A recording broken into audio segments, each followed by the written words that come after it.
Hi everybody, this is Sam with Python Basics, and we're going to be jumping back with our Numpy series. So alright, we're just going to put this into memory, and I want to then show you something that can be a little odd, but we will talk about it. So I'm just going to show this to you, and we're going to talk about it next time.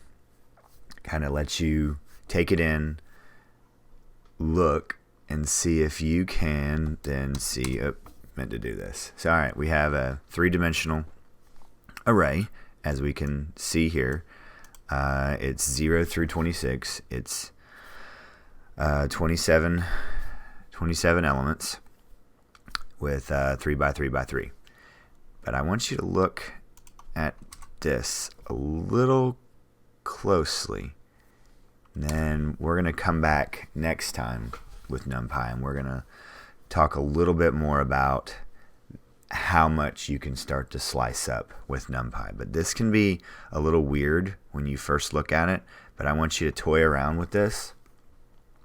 See, after you look at it for a few moments, it'll jump out to you what it's actually doing. But I remember the first time I saw this, I was looking through notes, always trying to come up with ideas, and it's really just a review for the things in the way that in which I learned, all in one place.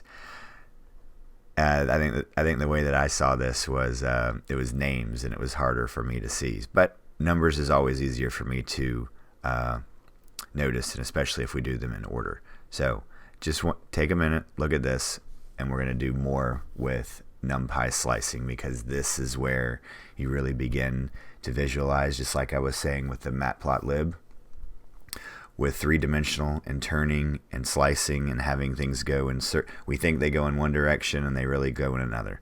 So alright, so please drop any comments, questions, any video requests below. Make sure we're hitting that subscribe button and the notification bell. Have an announcement coming very soon. And as always, guys, thanks for watching. Stay tuned, and we'll see you next time. Bye, guys.